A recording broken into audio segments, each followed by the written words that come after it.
Hello, আসসালামু আলাইকুম everyone. আশা করি আপনারা সকলেই ভালো আছেন অ্যান্ড আপনাদের আমিও ভালো আছি। ইবা ফুড কিচিং চ্যানেলে আপনাদের সবাইকে স্বাগতম।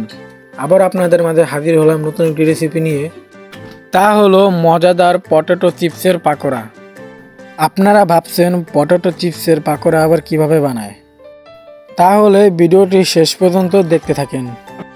আপনারা চাইলে ঘরে বসেই এই রেসিপি বানিয়ে নিতে পারবেন। তো প্রথমে আমরা একটা পটেটো চিপ নিয়েছি। আপনারা এটা দোকানে পেয়ে যাবেন মাত্র 10 টাকা। তারপরে আমরা চিপসের প্যাকেটটাকে সামান্য কেটে নেব। কাটা হয়ে গেলে তারপর আমরা চিপটাকে বেলুন দিয়ে এইভাবে গুঁড়ো করে নেব। চিপ গুঁড়ো করা হয়ে গেলে তারপর আমি চিপসের প্যাকেট যেভাবে কাটছি আপনারা সেইভাবে কেটে নেবেন। এই যে হচ্ছে আমাদের চিপ, যেটা আমরা গুঁড়ো করেছিলাম, আপনারা এইভাবে গুঁড়ো করে নেবেন। এখন আমরা এটার ভিতরে দিয়ে দিব একটি ডিম, পেঁয়াজ কুচি, কাঁচা লঙ্কা এবং ধনিয়া পাতা।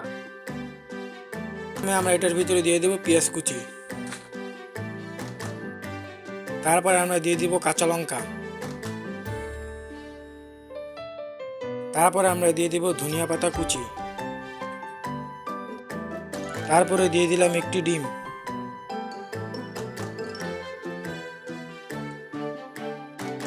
তারপর আমরা দিয়ে দিলাম পরিমাণ মতন লবণ।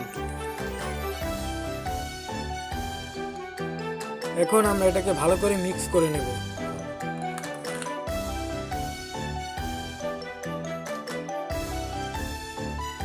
ভালোভাবে মিক্স হয়ে গেলে তারপর আমরা প্যাকেটটাকে আটকিয়ে নেব। আটকানোর জন্য আমরা প্যাকেটটাকে একটু বটে নিলাম। বটা হয়ে গেলে তারপর আমরা এখানে পিন মেরে দেব।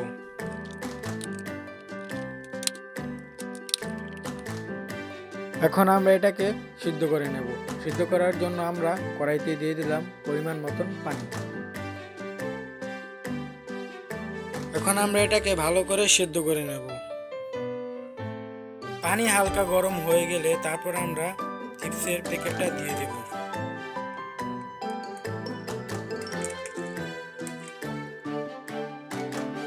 ভালোভাবে যাতে সিদ্ধ হতে পারে তার জন্য আমরা ঢাকনা দিয়ে ঢেকে দেব। ভালোভাবে যাতে সিদ্ধ হতে পারে তার জন্য আমরা চুলার জালে এটাকে 10 মিনিট রেখে দেবো এইভাবে। এখন কিন্তু এটা পুরোপুরি ভালোভাবে সিদ্ধ হয়ে গেছে। এখন আমরা এটাকে নামিয়ে নেব। নামানো হয়ে গেলে তারপর আমরা প্যাকেটটাকে কেটে নেব।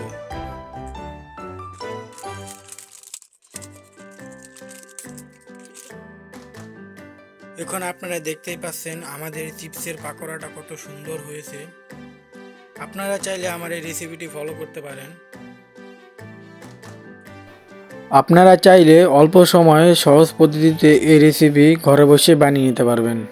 তো আজকের ভিডিওটা এই পর্যন্তই। যারা ভিডিওটি শেষ পর্যন্ত দেখছেন তারা এই ভিডিওটিতে একটি লাইক করে দেন এবং যারা চ্যানেলে নতুন তারা চ্যানেলটি সাবস্ক্রাইব করে পাশে থাকা বেল আইকনটি অন করে দেন, যাতে আমার নতুন ভিডিও আপনার কাছে পৌঁছাতে পারে। আপনাদের সাথে দেখা হচ্ছে নতুন অন্য একটি ভিডিওতে। ততক্ষণ সবাই ভালো থাকেন এবং সুস্থ থাকেন। আল্লাহ হাফেজ।